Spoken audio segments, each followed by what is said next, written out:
Bonsoir à toutes et à tous, merci de nous rejoindre pour ce 14e webinaire de patrimoine nucléaire et climat sur les enjeux de l'hydrogène en tant que levier de la transition énergétique. Marc Foncave, professeur, bonsoir et merci d'être avec nous. Bonsoir. Avant de plonger dans notre discussion, est-ce que vous pourriez brièvement vous présenter, nous parler un peu de votre parcours ainsi que de votre rôle actuel au sein de l'Académie des sciences? Bon, étant frappé d'un grand âge, je vais me limiter aux dernières aventures. Après avoir passé 20 ans comme professeur à l'Université de Grenoble et en particulier avoir localisé mon laboratoire au CEA, ça fait 15 ans que je suis professeur au Collège de France, où j'occupe la chaire de chimie des processus biologiques. Alors pourquoi ce terme? En quoi est-il lié aux questions énergétiques? Parce que je me suis plongé depuis très longtemps sur les aspects de photosynthèse, photosynthèse naturelle, photosynthèse artificielle, production d'hydrogène biologique, les enzymes hydrogénases qui font ça, etc. Et puis, les choses se sont élargies aujourd'hui et mon travail porte beaucoup sur la production de ce qu'on appelle les carburants alternatifs, les carburants de synthèse, l'utilisation du CO2 comme source de carbone.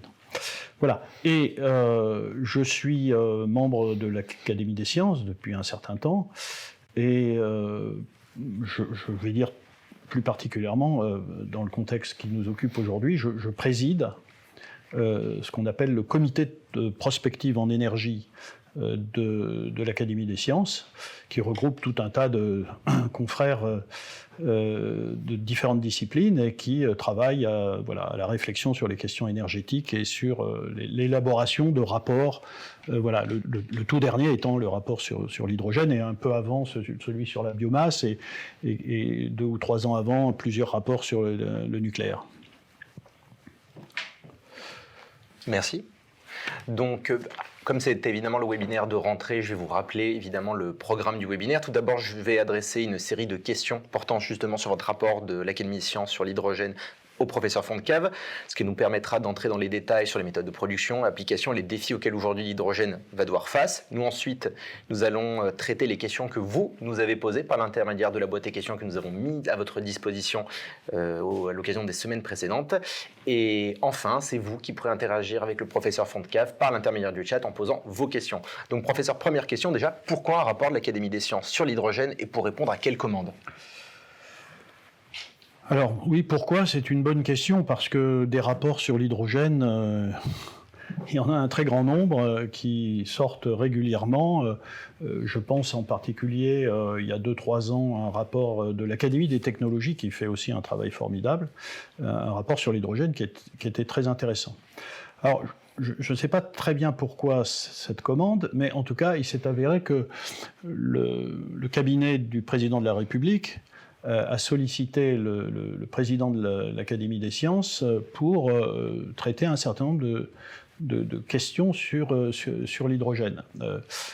Alain Fischer, président de l'Académie, m'a repassé le bébé, ce qui est assez naturel puisque je préside le comité de prospective en énergie.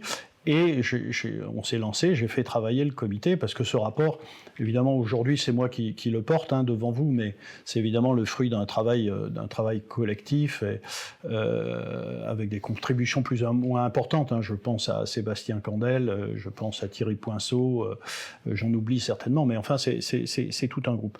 Alors, pourquoi? Peut-être parce qu'il y en a trop. Trop de rapports qui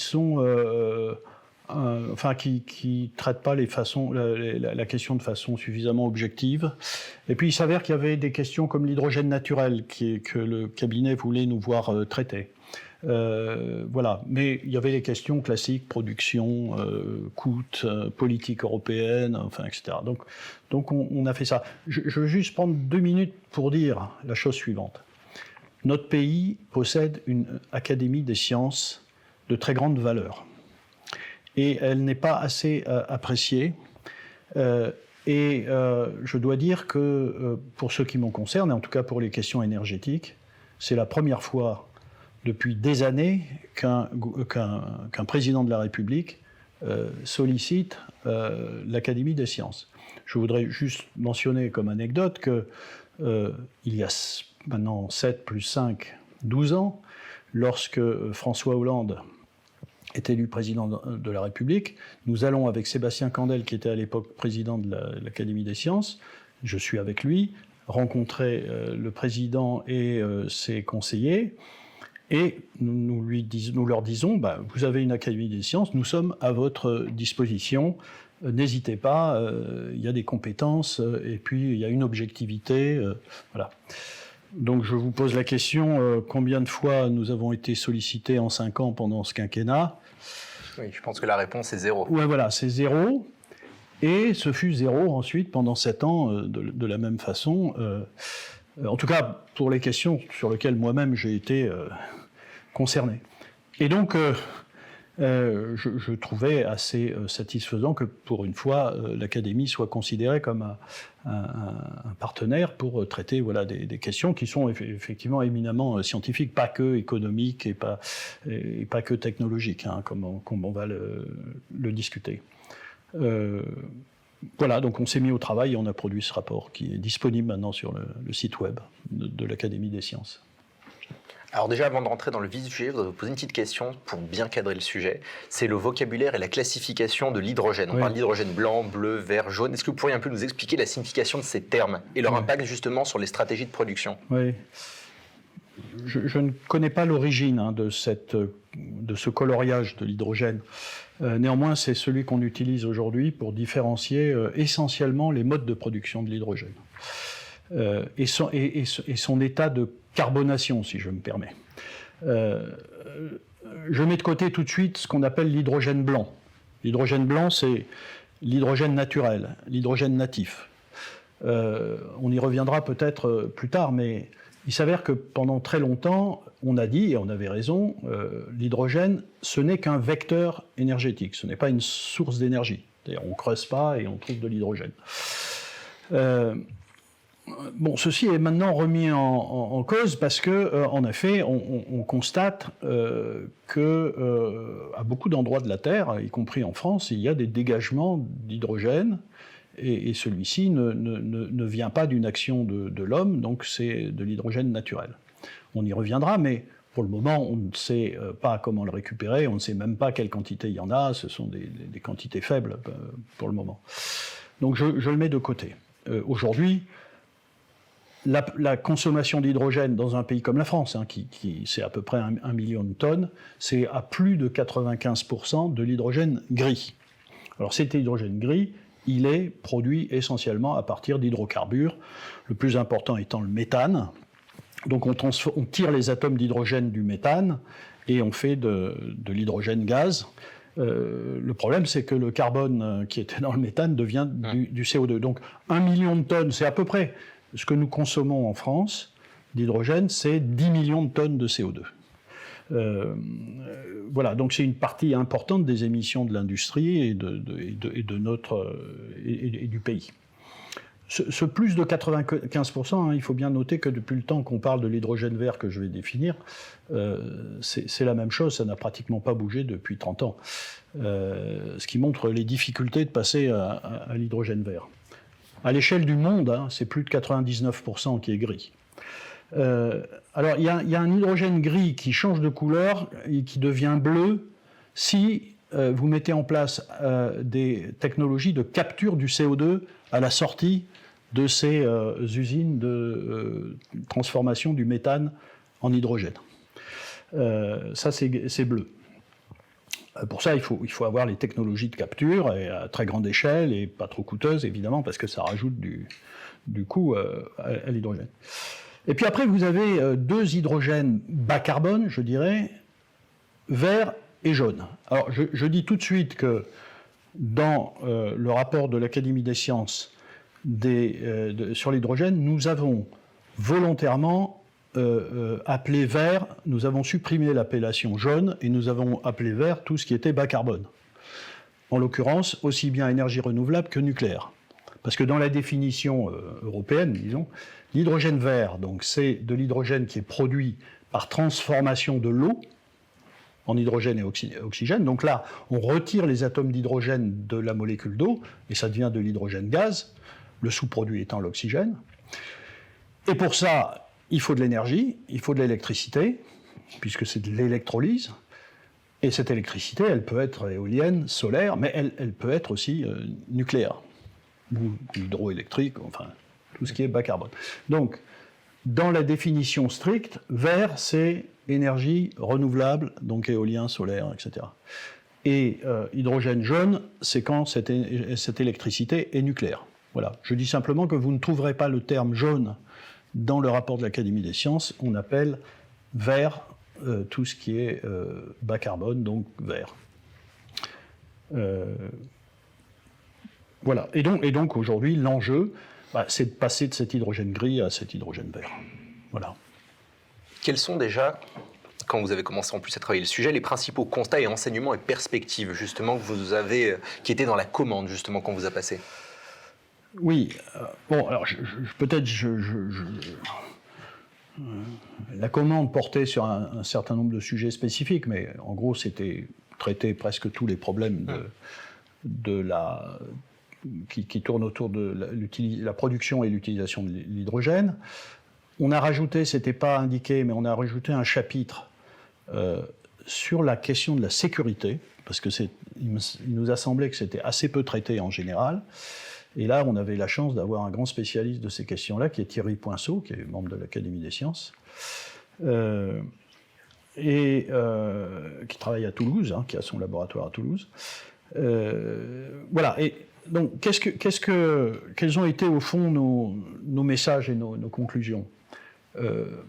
Premièrement, d'abord, oui, en effet, il faut travailler à une production d'hydrogène vert. Ça a un sens, parce que nous l'utilisons, cet hydrogène, aujourd'hui il est gris, pour de bonnes raisons, parce que nous en avons besoin pour le raffinage du pétrole, nous en avons besoin pour la production d'ammoniac et des engrais, nous en avons besoin pour produire des molécules pour la pétrochimie, comme le méthanol par exemple, et puis nous en aurons besoin si nous souhaitons en effet décarboner, électrifier, plus spécifiquement, tout un tas d'autres usages. En particulier, on pense à la production d'acier, voilà, des procédés industriels, donc électrifier la production d'acier, par exemple, et électrifier le chauffage, enfin, mais alors peut-être, là on pourra en discuter, mais je vous dirais que je pense qu'il n'y a pas la place pour de la mobilité légère pour l'hydrogène, mais peut-être pour un certain nombre de mobilités lourdes, maritimes. Alors, on pourra parler de l'avion, mais je ne crois pas à l'avion à hydrogène. En tout cas, pour déplacer des centaines de gens, sûrement pas. Et puis, nous avons cette question dont je vous ai dit qu'elle m'intéressait sur le plan scientifique et de la recherche qu'on fait dans mon laboratoire, c'est la production de ces fameux carburants alternatifs, ces carburants de synthèse, ce qu'on appelle les e-fuels, les carburants électriques, qui en gros viennent de la réaction entre du CO2 qu'on a capturé et de l'hydrogène qui est vert parce qu'il vient de l'électrolyse de l'eau. Et ça peut donner tout un tas de molécules intéressantes. Et ça, c'est bien utile parce qu'il y a tout un tas d'usages qui ne pourront pas être électrifiés. Il faut casser cette idée que parfois on entend que tout pourrait être électrique. Oui. Ça, des choix de filière à faire. Ça, c'est important aussi de le mentionner. Ah oui, mais ça, c'est un autre aspect. Ça, c'est le premier point. Donc oui, on a intérêt, parce qu'on a besoin d'hydrogène, de toute façon, de le rendre vert plutôt que gris. D'accord ? Et il y a des recherches à mener, c'est ce qu'on dit dans notre rapport, parce que tout n'est pas résolu. La deuxième chose, c'est en effet cela. C'est-à-dire que on ne pourra pas mettre de l'hydrogène partout. Il y a une limite tout simplement parce que produire de l'hydrogène, ça demande énormément d'électricité. Alors ça en demande beaucoup parce que, évidemment, il faut casser la molécule d'eau, ça demande de l'énergie, mais en plus, Aujourd'hui, les rendements de ces électrolyseurs ne sont pas très bons. Alors, on parlera peut-être de l'électrolyse à haute température qui améliore les rendements, mais aujourd'hui, les rendements ne sont pas très bons. Hein. C'est entre 55 et 65% de ces électrolyses, auxquels il faudra ajouter aussi des pertes d'énergie dans la liquéfaction ou la compression de l'hydrogène pour le transporter ou le stocker. Donc, on a un besoin massif d'électricité. Donc, notre fameux million de tonnes que nous consommons aujourd'hui, c'est à peu près 55 TWh d'électricité pour le faire. 55 TWh, vous voyez, c'est à peu près 5 EPR qui fonctionnent à plein pour produire uniquement de l'hydrogène. C'est 5 EPR qu'on consacre à l'hydrogène. Donc si vous mettez de l'hydrogène partout, c'est pas à 1 million de tonnes que vous arrivez, mais c'est à 2 et à 4, etc. Et effectivement, aujourd'hui, on voit des scénarios qui évoquent jusqu'à 4 millions de tonnes d'hydrogène, en le mettant dans le transport, dans les carburants synthétiques, dans le stockage d'énergie intersaisonnière, enfin, oui. etc. etc. Ben, quand vous avez 4 millions de tonnes, hein, vous faites la multiplication, vous arrivez à 220 TWh. 220 TWh, c'est 22 EPR. Bon, alors, ok, on a besoin de faire de l'hydrogène, mais il ne faut pas que ça devienne la solution, on va dire, la plus transversale pour non, parce qu'on ne peut pas consacrer 22 EPR à la production d'hydrogène. Voilà. Donc, ce qu'on dit dans le rapport, c'est qu'il va y avoir une nécessité très forte de faire des arbitrages. Il faut faire des arbitrages. Certainement, aujourd'hui, on utilise de l'hydrogène dans l'industrie, autant continuer, puis on en a besoin, les engrais, on aura besoin d'engrais, on a besoin de méthanol, on a besoin de remplacer la pétrochimie. Bon, donc il faudra de l'hydrogène. Et après, vous ajoutez du transport lourd. Hein, voilà. Nous, voilà, ce qu'on a dit, c'est que ça serait assez raisonnable d'arriver jusqu'à grand maximum 2 millions de tonnes. Voilà, et c'est vraiment le grand maximum. Donc il va falloir faire des arbitrages, c'est-à-dire que ceux qui n'auront pas cet hydrogène, parce que ça sera trop compliqué, qu'est-ce qu'il faudra faire? Alors c'est là qu'on tombe sur la politique européenne, c'est-à-dire soit l'importer, soit alors faire avec autre chose que de l'hydrogène. Produire chez nous mais arbitrer. Voilà, produire chez nous, arbitrer. Et ne pas se limiter qu'avec des exportations, justement, et ne pas passer d'une transition, justement, d'hydrocarbures, on va dire, fossiles. Oui, d'une dépendance à une autre, hein, absolument. Alors, il s'avère que, si vous regardez les politiques, alors, peut-être que ces questions arriveront plus tard, mais j'enchaîne quand même là-dessus, parce que si on regarde les politiques sur l'hydrogène, des différents pays européens, hein, je prends que l'Europe. Hein. L'Europe, c'est pas 1 million de tonnes, c'est 10 millions de tonnes d'hydrogène. Gris, hein, pareil, hein, plus de 95%. Si on regarde les politiques européennes, on s'aperçoit que la plupart des pays se trouvent en effet très confrontés à ce problème de limite d'électricité, donc invoquent beaucoup d'importations. La France et l'Espagne sont les deux seuls pays qui font attention à dire, donc c'est une bonne chose pour notre politique, qui disent attention, n'importons pas trop, ou n'importons pas du tout même, hein, parce qu'on va passer à d'autres dépendances, et puis de toute façon, on n'est pas encore au point, donc essayons de produire nous-mêmes. Mais ça veut dire donc que là aussi, c'est les arbitrages qui vont primer. Alors ces arbitrages, ils se feront par concertation entre l'État, les producteurs d'hydrogène, les utilisateurs de l'hydrogène. Enfin, je ne suis pas sûr que ça soit très facile, mais en tout cas, je ne vois pas d'autre chose. Et donc, alors, je finis sur ces importations, parce que il y a une volonté massive d'importation en Europe, parce que c'est tiré par l'Allemagne. Voilà, clairement, l'Allemagne pousse à cette politique-là, parce que évidemment ils sont confrontés au remplacement de tous les gaz qu'ils ont, qui sont russes surtout, par d'autres, et ils voient dans l'hydrogène cette possibilité. Ils voient une solution aussi peut-être moins chère que le nucléaire pour décarboner leur industrie, j'imagine. Oui, enfin, il faut le faire. L'hydrogène vert, il coûte plus cher que... Il coûte cher. On y reviendra. Mais je termine là-dessus. La politique européenne, aujourd'hui, c'est 60 millions de tonnes, donc 6 fois plus qu'aujourd'hui, qui seraient verts en 2050. Et c'est tellement, je crois que ça fait 1700 TWh d'électricité. Non, c'est 30 TWh qui... 1700 TWh d'électricité, et je crois que la consommation électrique de l'Europe, c'est 2700 TWh. Bon, enfin, c'est une quantité colossale. Et donc, comme il voit bien qu'il ne va pas y arriver, le plan européen de l'hydrogène, c'est 30 millions de tonnes sur place et 30 millions de tonnes importées. Alors, on ne sait pas comment et où, mais c'est ça la politique. Et je voudrais juste... parce qu'il y a un rapport de la Cour des comptes européenne qui est sorti cet été, et qui est très très critique vis-à-vis de la politique européenne sur l'hydrogène. Je lis juste un passage. La Commission n'a pas procédé à des analyses rigoureuses avant de fixer les objectifs de l'UE en matière de production et d'importation d'hydrogène. Voilà. Donc c'est très critique, et je crois qu'ils ont raison. En tout cas, nous, on l'a été dans le rapport. Voilà, j'étais un peu long là-dessus. Et si, maintenant, il faut un dernier point, c'est que pour arriver même à 2 millions de tonnes, ce qui sera déjà un défi, pour arriver à 2 millions de tonnes, eh bien, évidemment, il faut de l'électricité, donc il faut augmenter les capacités de production électrique.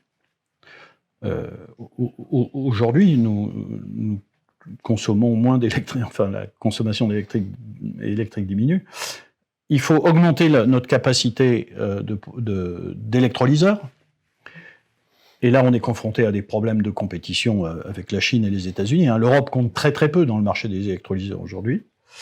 Et puis, il faut diminuer le prix de l'hydrogène vert. L'hydrogène vert, c'est aujourd'hui entre 4 et 7 euros par kilogramme, quand l'hydrogène gris est autour de 1,5 euros par kilogramme. Donc là, c'est un coût qui, aujourd'hui, fait que la demande en hydrogène est véritablement atone, et que donc ça remet en cause la dynamique sur l'hydrogène. C'est trop cher, et donc même les producteurs d'électrolyseurs commencent à se dire, je ne vais pas construire des électrolyseurs si personne n'achète de l'hydrogène vert. Donc il faut résoudre ce problème de coût, donc à côté de arbitrage et limite d'importation.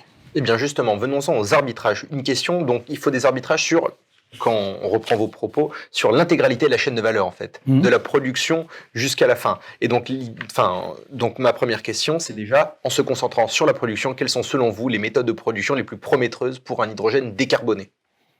Et à grande échelle, bien évidemment. Alors, les plus prometteuses, il n'y en a pas. D'ailleurs, il n'y a jamais rien de plus prometteur qu'autre chose. On est confronté à des technologies qui ont à la fois des avantages et des inconvénients. L'électricité, évidemment, doit être bas carbone. Bon, on a la chance en France d'avoir une électricité bas carbone. J'espère qu'on va continuer à en avoir. Et donc, la France est assez pertinente pour avoir une politique de l'hydrogène. Comme du véhicule électrique, par exemple, plus que d'autres pays, plus que la Pologne et même que l'Allemagne, pour le coup. Donc c'est assez logique. Alors, ensuite, on a les électrolyseurs. Donc c'est là que peut-être vous me posez la question, quelles sont les technologies qui sont les plus intéressantes. Alors, elles ont toutes des avantages et des inconvénients. Aujourd'hui, la plus mature, c'est ce qu'on appelle l'électrolyse alcaline. On en fait depuis au moins 100 ans. Il y a des électrolyseurs industriels, donc il n'y a pas de problème. Par contre, c'est vraiment une technologie qui est très incompatible avec les variations de courant. Donc, par exemple, c'est assez difficile de les coupler à des sources intermittentes. Les rendements ne sont pas très bons, 60-65%. Mais les matériaux qui sont utilisés dans ce type d'électrolyseurs ne sont pas des métaux nobles. Voilà. Donc ça, c'est une chose mature, utilisée, mais enfin qui a un certain nombre d'inconvénients. Ensuite, il y a les électrolyseurs à membrane, échangeuses de protons. Donc ça, c'est c'est plus moderne. Là, pour le coup, la maturité est plus limitée. Il y a eu beaucoup de travaux là-dessus. C'est compatible avec de l'intermittence. Donc ça, c'est quand même assez intéressant. Les rendements ne sont pas meilleurs. Par contre, voilà, là, on est avec des métaux nobles, platine, iridium. C'est un problème. Et des membranes aussi qui sont chères et fragiles.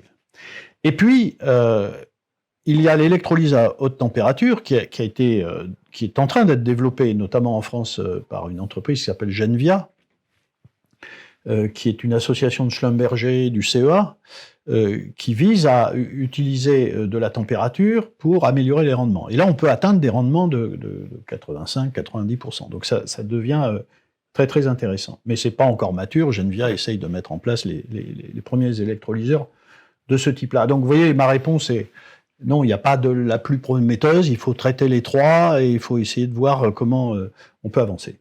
Mais cela dit, il faut savoir, peut-être les gens ne s'en rendent pas compte, et en particulier ceux qui disent « Ah oui, il y a des métaux nobles, etc. » Notamment pour le coût. Non, il y a de telles petites quantités que c'est pas sur le coût. Alors, c'est ce qu'on avait discuté tout à l'heure.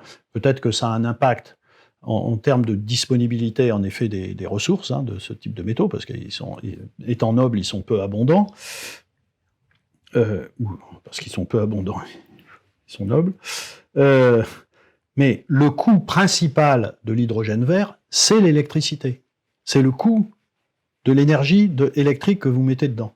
Donc c'est entre 65 et 75% du coût de l'hydrogène vert, c'est de l'électricité. Donc, la perspective en recherche et en technologie, c'est surtout de diminuer toutes les pertes ohmiques, enfin les pertes de tension, et l'amélioration des rendements. Voilà. Parce que si vous perdez 40 ou 45%, enfin 40%, parce que les rendements sont pas bons. Les rendements, c'est les rendements énergétiques. C'est la quantité d'énergie contenue dans l'hydrogène que vous formez rapportée à la quantité d'énergie électrique que vous avez mis dans votre électrolyseur. Si vous perdez 40%, vous imaginez que bien que ça va impacter le coût. Si vous arrivez à 100%, évidemment, au lieu d'être à 4-5 euros, il sera pas loin du prix de l'hydrogène gris. Donc l'aspect rendement est absolument critique. Est-ce que ce qui peut me permettre justement une filière de décoller, précisément ? Absolument, oui. Bon, cela dit, c'est difficile, parce que ces rendements-là, ils sont à ce niveau-là depuis un certain temps. Alors peut-être l'électrolyse à haute température va être une avancée, il faut voir, on en parle dans le rapport. Et on a d'ailleurs auditionné, parce que je ne l'ai pas dit, mais ces rapports, ce n'est pas uniquement nos réflexions et notre connaissance propre, mais c'est aussi tout un tas d'auditions de spécialistes. Et on avait auditionné Florence Lambert, qui est la patronne de Genvia. Donc on a vu la production, on a vu les électrolyseurs. Maintenant, je voudrais vous interroger sur le stockage et le transport de l'hydrogène. Quelles sont les principales technologies qui sont aujourd'hui utilisées pour le stockage et le transport de l'hydrogène ? Alors, le stockage, l'hydrogène c'est un gaz. C'est un de ses problèmes, je dirais, de sorte que vous voyez que, mettons 1 kg d'hydrogène, qui contient 33 kWh d'énergie, c'est un volume de 11 000 litres. D'accord ? Si vous prenez 33 kWh d'essence, c'est un peu plus de 3 litres. D'accord ? C'est là qu'on voit qu'il y a un avantage au carburant fossile, l'essence. Donc on ne peut pas utiliser l'hydrogène sous forme de gaz d'abord. Donc on ne le stocke pas sous forme de gaz. Ça prendrait des volumes absolument colossaux. Et évidemment, c'est pas sous forme de gaz qu'on le mettra dans une voiture. Ou alors il faudra un camion-citerne derrière chaque voiture, ce qui est pas pratique. Donc, pour le transporter et le stocker, on a deux solutions, pour ainsi dire, aujourd'hui qui sont pratiquées. C'est de le transformer en liquide, d'accord ? Et à ce moment-là, vous voyez, quand il est liquide, quand il passe à l'état liquide, les fameux 33 kWh, c'est 13 litres. D'accord. C'est mieux que 11 000 litres. On gagne à 3 ordres de grandeur. D'accord ? Enfin, c'est pas 3 litres de... Oui, c'est un peu plus gros, mais c'est mieux 13 litres que 11 000. Et cela dit, pour le liquéfier, vous dépensez de l'énergie, et ça, c'est un problème, parce que vous perdez 35% de l'énergie contenue dans l'hydrogène que vous liquéfiez, l'équivalent de 35% de l'énergie. Par cette transformation. Oui, par cette transformation. Donc, c'est une perte d'énergie qui est tout à fait importante. Et puis après, vous avez la compression, ça peut être à 350 bars ou 700 bars, et là aussi, vous perdez de l'énergie, un peu moins, une quinzaine de pourcents. Et là, comprimé à 700 bars, par exemple, qui est un peu le maximum, vous arrivez à vos 33 kWh, ils font 23 litres. Donc on gagne sur les 11 000, mais c'est quand même 7 fois plus que l'essence. D'accord ? Donc on transporte, donc on stocke. Alors, on peut stocker, donc on stocke sous forme liquide, on stocke sous forme comprimée. On peut stocker dans des stockages souterrains aussi, ça existe comme on le fait pour le gaz. C'est pas évident. Enfin, théoriquement, on peut le faire. C'est pas évident parce que l'hydrogène est un gaz. C'est une toute petite molécule qui diffuse énormément et qui donc les fuites sont beaucoup plus importantes que pour le méthane, par exemple. Et puis il y a une troisième recherche, c'est de stocker les molécules d'hydrogène dans des matériaux. Donc il y a beaucoup de recherches en chimie sur des matériaux poreux, par exemple. Alors là, c'est de la physisorption, c'est des éolithes ou des polymères de coordination qui ont des pores et dans lesquels on peut mettre des quantités importantes d'hydrogène. Donc il y a des recherches là-dessus. On peut le fixer sous forme d'hydrure. Alors là, je sais un peu, ça commence à devenir dur pour ceux qui n'ont pas fait de chimie, mais disons qu'on arrive quand même à des quantités importantes par unité de volume et de masse d'hydrogène stocké. Bon, le problème, c'est que pour le moment, les températures d'utilisation sont hors des températures idéales. Donc il faut travailler là-dessus. Et puis il y a une autre façon de le stocker, c'est de le transformer en une autre molécule. Et la molécule dont on parle beaucoup, c'est l'ammoniac. D'accord ? Donc vous hydrogénez de l'azote de l'air et vous faites de l'ammoniac. C'est comme ça d'ailleurs qu'on fait de l'ammoniac dans l'industrie pour faire ensuite des engrais. Donc vous pouvez plus massivement produire de l'ammoniac. Et l'ammoniac, son intérêt, c'est qu'il est facilement transportable sous forme liquide, par exemple, même si c'est assez corrosif, etc. Le problème, c'est qu'on sait bien faire le passage de l'hydrogène à l'ammoniac, mais c'est que difficile de craquer l'ammoniac en hydrogène. Donc là, puis il faut mettre en place toutes les infrastructures pour la manipulation de l'ammoniac à ce niveau-là, son transport, enfin voilà. Donc ça, vous m'avez dit stockage. Alors, pour finir sur le transport, sur des longues distances, c'est des pipelines. Théoriquement, c'est possible. Ça n'existe pas pour le moment. Et c'est des choses liquides, hydrogène liquide ou ammoniac liquide. D'accord ? Et ça, par bateau, par exemple, on peut transporter là. C'est pas si simple que ça. On raconte dans le rapport une des rares expériences de transport d'hydrogène liquide par bateau entre l'Australie et le Japon, qui avaient acheté de l'hydrogène à l'Australie, et le bateau est parti d'Australie et au bout de, j'exagère, 3 km, il y a eu une fuite d'hydrogène, des flammes, et donc le bateau est revenu, donc l'hydrogène n'est jamais arrivé au Japon.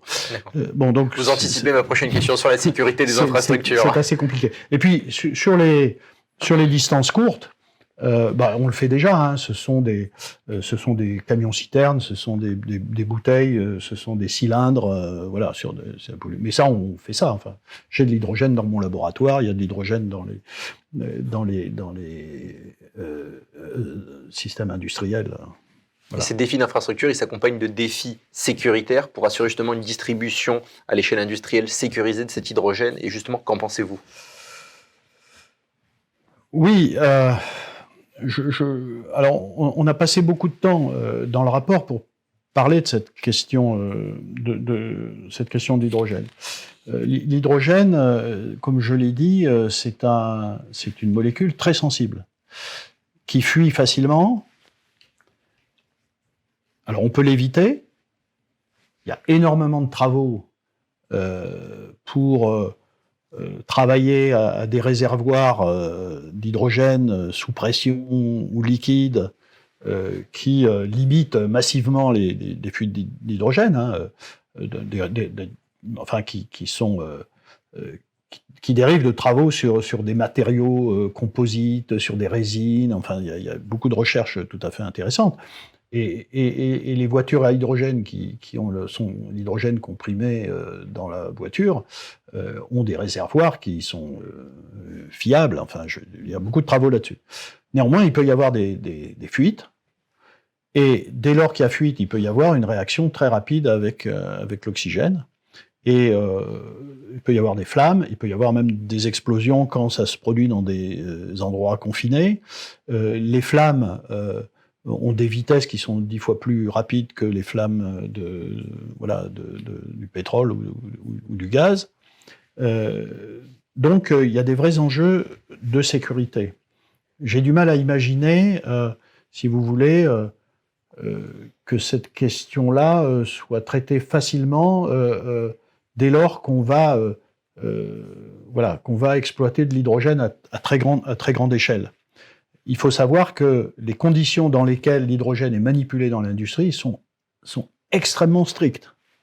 C'est très très compliqué de manipuler l'hydrogène dans le milieu industriel. Donc vous imaginez aussi, si tous les avions étaient à hydrogène, à un aéroport comme Charles de Gaulle, s'il y avait de l'hydrogène partout, ça va pas se faire. Un encadrement spécifique. Ça va pas se faire du jour au lendemain, parce que sans parler du fait que la cryogénie, c'est quelque chose de compliqué, hein, si on veut refroidir. Voilà. Donc il y a des enjeux. Alors je vais pas rentrer dans le détail, mais tout ça est très bien décrit dans le rapport. Et là, à nouveau, grâce à Thierry, Poinceau, qui a beaucoup travaillé là-dessus.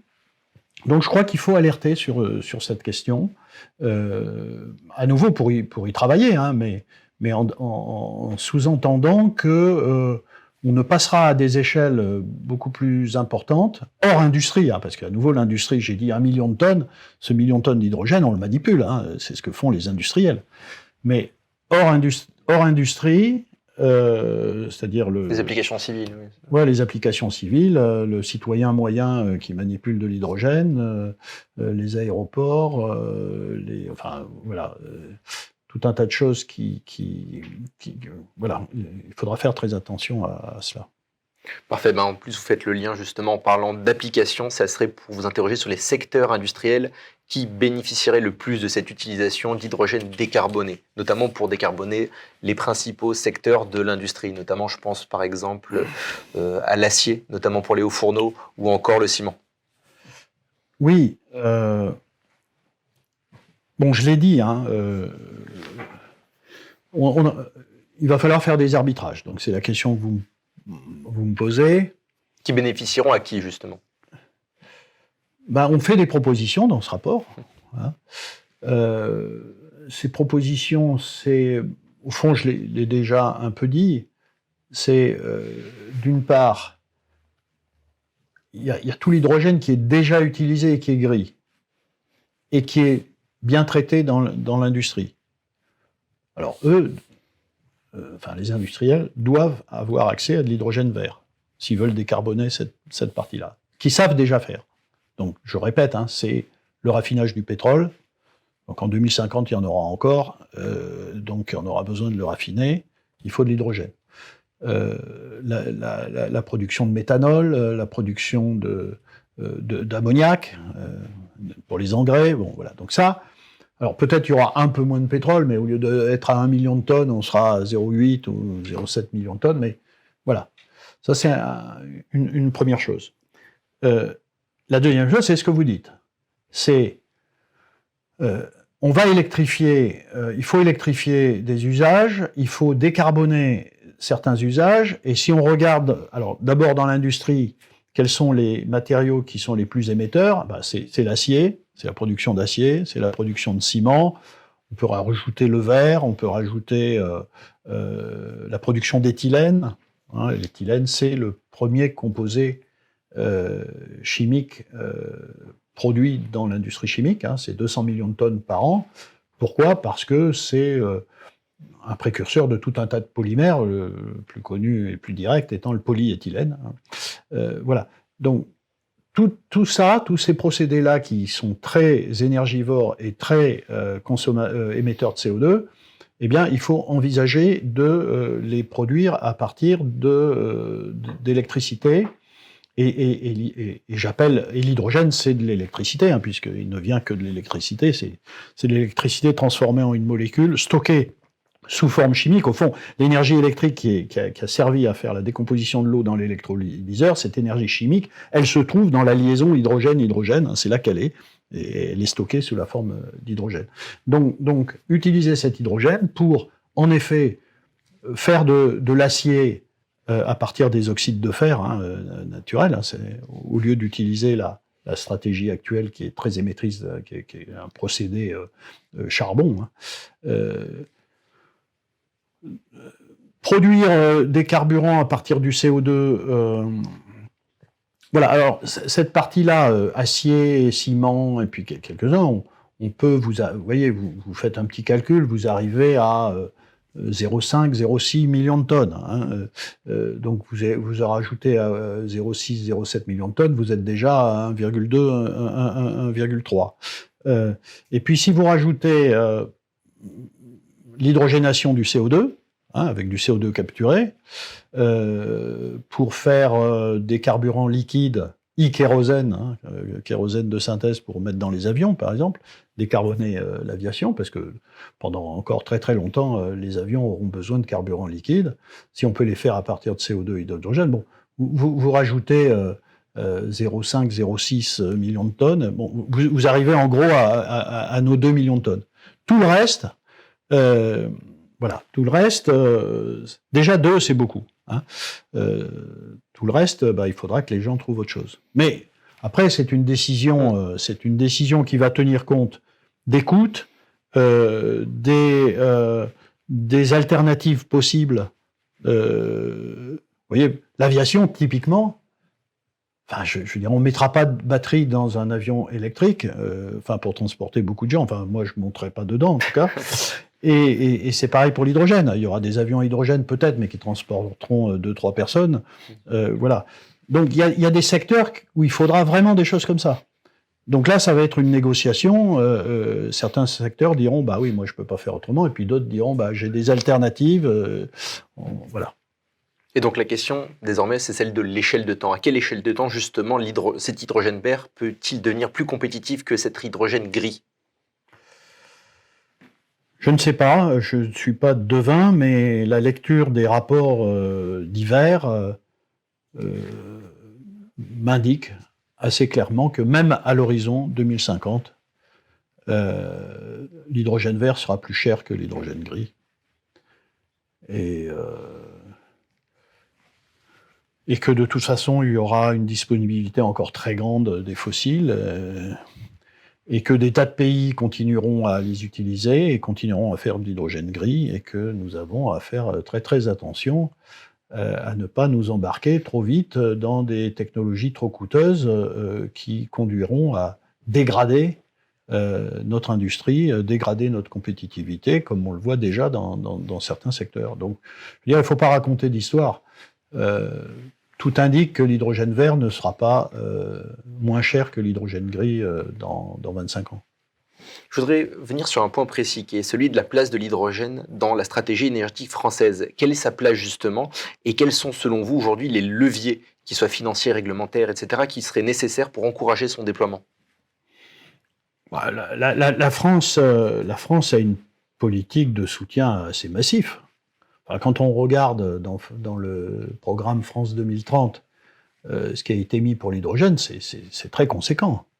Enfin, c'est pas loin de 9 milliards d'euros. 9 milliards d'euros. Donc, alors, 9 milliards d'euros, pourquoi ? Pour, en particulier, développer une filière d'électrolyseurs. Mais aussi pour la recherche, ce qui est une très bonne chose. Il faut poursuivre la recherche. Je vous l'ai dit, hein, il faut travailler sur ses rendements, sur les matériaux, sur les catalyseurs, enfin bon. Bon. Sur la filière d'électrolyseurs, France 2030 donne des objectifs qui sont franchement colossaux, enfin irréalistes, si je me permets. Bon, moi, j'ai pas d'enjeu ni politique ni industriel, donc je peux me permettre de dire des choses comme ça. Mais c'est irréaliste. Hein. C'est à peu près, c'est autour de 6,5 gigawatts d'électrolyseurs. Je crois que les chiffres, c'est 0,6 millions de tonnes d'hydrogène vert en 2030. Vous imaginez? Oui, non, encore moins. Et 1 million de tonnes en 2035. Bon, en fin 2023, je crois qu'il y avait à peu près 0,03 gigawatts d'électrolyseurs à peu près. Donc on était à 0,5% de l'objectif, hein, des 6,5 gigawatts. Donc tout ça est irréaliste. Hein. Et d'ailleurs, moi je dis les choses comme je le vois, et j'ai moi-même travaillé sur la production d'hydrogène, hein, donc j'ai pas de position idéologique hein, sur l'hydrogène. Je vous dis les choses telles qu'elles sont. Et en discutant avec des promoteurs de l'hydrogène qui se battent pour ça, je crois que il y a des périodes, et on est à l'une de ces périodes un peu de déprime. Même s'il faut continuer, il faut travailler, mais de déprime, pourquoi? Ben, je l'ai dit, hein, parce que la demande est trop faible. C'est trop cher, la demande est trop faible. Donc, je ne sais pas si ça va. Enfin, je suis sûr que ces objectifs ne seront pas atteints. Et je voudrais en profiter pour dire une chose qui me tracasse, que je constate. Tous les scénarios, et moi-même, hein, j'ai dit ça, et à l'Académie on a dit ça, l'Académie des technologies aussi, le Sénat il n'y a pas longtemps, tous les scénarios disent, comme on va électrifier tout, l'industrie, le chauffage, dans les bâtiments, la voiture électrique, etc., on va atteindre, alors qu'on est à 470 TWh de consommation d'électricité, on va atteindre 800 TWh en 2050. Moi, j'ai dit ça aussi. Bon, qu'est-ce qu'on observe aujourd'hui? C'est que la consommation électrique, elle n'augmente pas. Elle diminue même. Pour tout un tas de raisons, elle diminue. Mais surtout, parce qu'il y a quelque chose qui se passe, c'est que l'électrification de ces fameux usages, transport, chauffage, industrie, c'est beaucoup plus compliqué qu'on ne l'a dit, comme d'habitude d'ailleurs, et que ça va prendre peut-être plus de temps. Donc la demande électrique, elle va peut-être pas aller aussi vite, parce qu'on ne va pas électrifier l'acier comme ça, on ne va pas électrifier l'hydrogène comme ça, voilà. Merci beaucoup, professeur. Désormais, nous allons passer aux questions de la boîte à questions que vous nous avez posées, pour en prendre quelques-unes avant de passer aux questions du chat. Alors, où en est le développement des trains à hydrogène en France, et Alstom continue-t-il de travailler sur cette solution? Oui, alors, on aurait pu déjà l'évoquer, mais tant mieux, la question est posée. L'hydrogène dans les trains. Alors, Alstom continue. Mais je crois savoir que Alstom peine à trouver des débouchés sur un marché d'abord qui est balbutiant, oui. Et malgré un fort soutien aussi de subventions, notamment européennes. À ma connaissance, un premier train a été mis en service au Canada en 2023. Mais c'est vraiment le début, mais à nouveau, moi je sais pas comment Alstom calcule ses coûts, etc. Mais à nouveau, compte tenu de ce que j'ai dit du coût de l'hydrogène, je suis pas sûr que ça aille très très loin. Il y a plein d'autres pays et d'autres entreprises qui visent à construire des trains à hydrogène en Italie, aux États-Unis, en Californie. Mais c'est vraiment pour le moment balbutiant, c'est pas encore à une très grande échelle. Et il y a des cas, c'est le cas en Allemagne par exemple, en Basse-Saxe, enfin il y a plusieurs situations en Allemagne, notamment je cite la Basse-Saxe parce que j'ai lu des choses là-dessus, où le train à hydrogène avait été démarré, puis c'est terminé. C'est trop cher par rapport à d'autres solutions électriques. Voilà. Alors, si on peut faire marcher des trains avec de l'électricité, c'est quand même mieux, parce que, enfin, moi, je suis pas spécialiste des chemins de fer, mais si on pouvait les faire marcher à l'électricité, on éviterait de perdre de l'électricité à faire de l'hydrogène, quoi. Mais justement, ça va faire le lien avec la question suivante, c'est un petit peu la même question. L'essor des véhicules électriques signifie-t-il la fin de l'hydrogène pour le transport routier, selon vous? Enfin, si vous voulez, il y a toutes les considérations qu'on a déjà dites. Le coût, la sécurité. Bon, il y a des avantages. La recharge est très rapide. Donc l'autonomie peut être très grande par rapport aux véhicules électriques. Mais je crois qu'il y a trop d'inconvénients pour que ça se déploie très vite. D'ailleurs, ça se déploie beaucoup moins vite que le véhicule électrique. Même si aujourd'hui, le véhicule électrique a des problèmes, aussi oui, bien oui, en France sûr, un ralentissement de marché. Ouais, il y a quand même une chute assez considérable des immatriculations de véhicules électriques.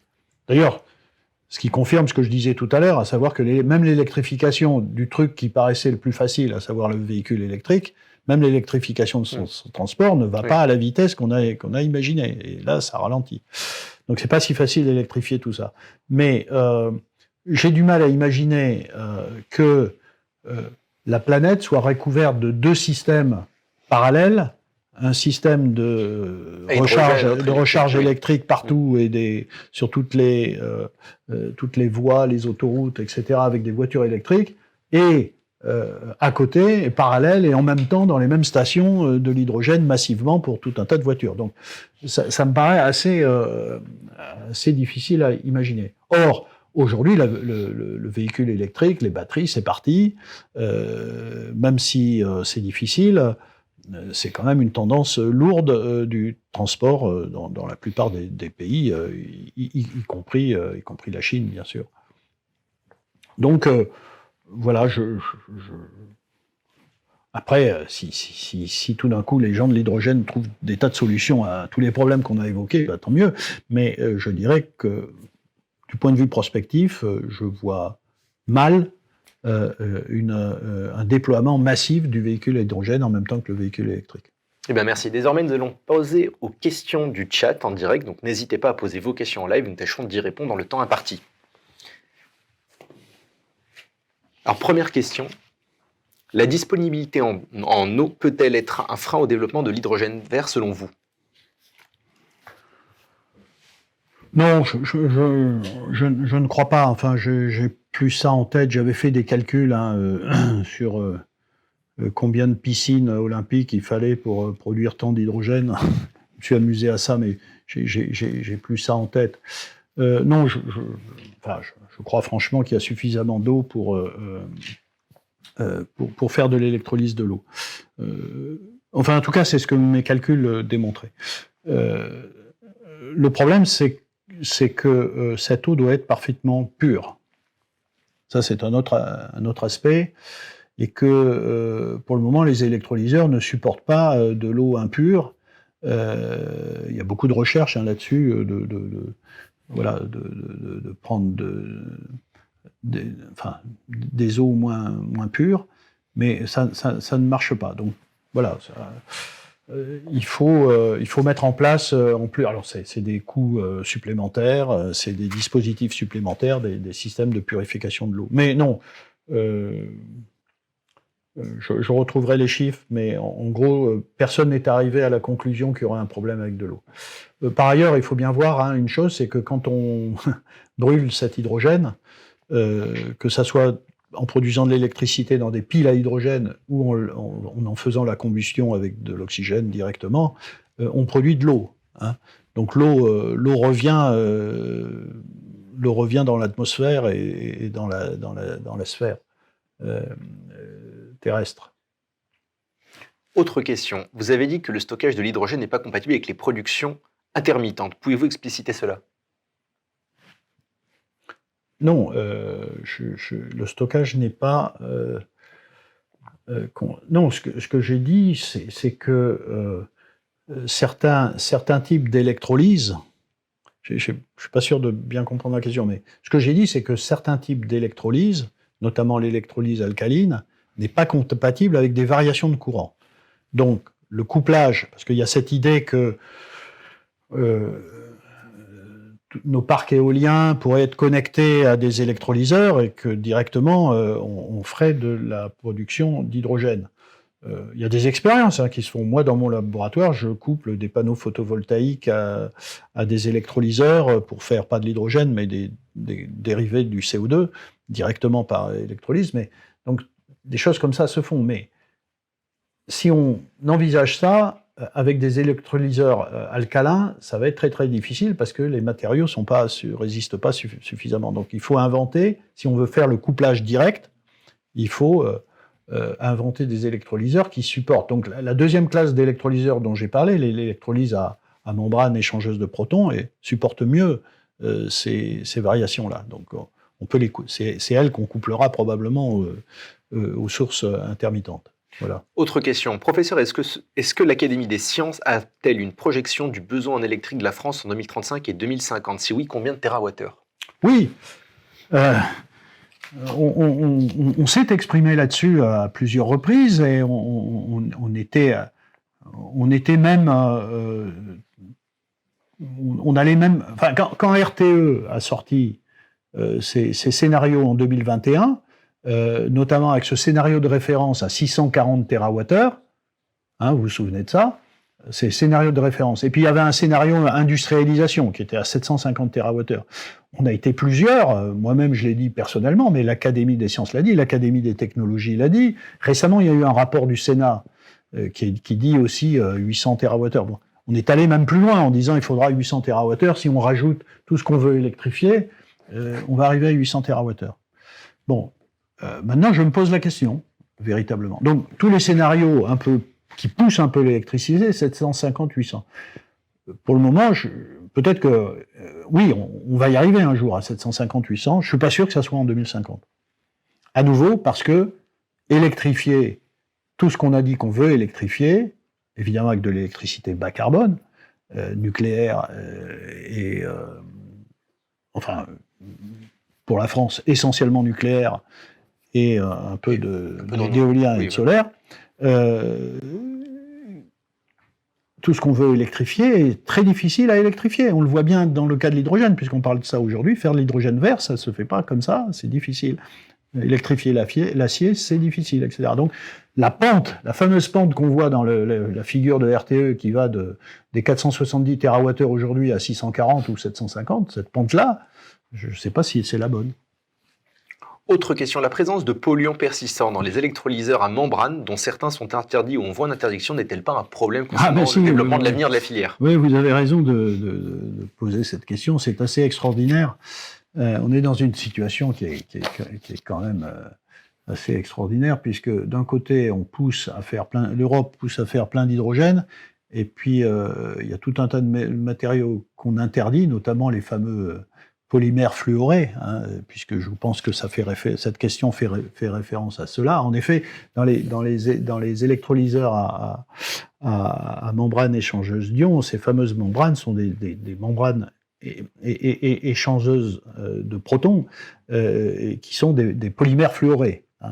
Donc ces polymères peuvent être bientôt éventuellement interdits, et pour le moment on ne sait pas faire sans. Donc ça sera, voilà, c'est une sorte de contradiction que parfois on voit dans les décisions européennes. Mais il y a des recherches, c'est-à-dire que d'abord le fameux Nafion, j'aurais peut-être pas dû le nommer, mais j'en fais pas de la publicité, mais ce fameux Nafion qui est un des polymères coûte cher. Et si en plus il est en voie d'être interdit, ça va pousser encore plus les recherches sur de nouveaux polymères qui existent depuis longtemps. Donc voilà, il faut trouver d'autres polymères, enfin d'autres membranes. Une question sur l'inventaire en fait des ressources en hydrogène sur le sol français. Une remarque du chat. Le président de l'association des communes minières a dit qu'il existait dans les puits miniers des fermes de grandes réserves d'hydrogène qui doivent être surveillées et qui pourraient être exploitées plus simplement qu'à partir de la décomposition de l'eau. Qu'en pensez-vous ? Oui, alors là, franchement, je suis assez désolé, mais de vous dire que d'une part,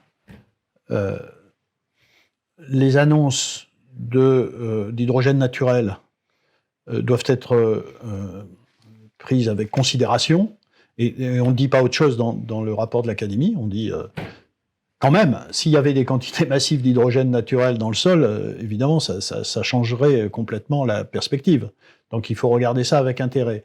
Et nous disons très clairement dans le rapport, il faut, sans hésitation, soutenir les recherches et autoriser toutes les évaluations possibles, et notamment en faisant des puits, toutes les évaluations possibles de cet hydrogène.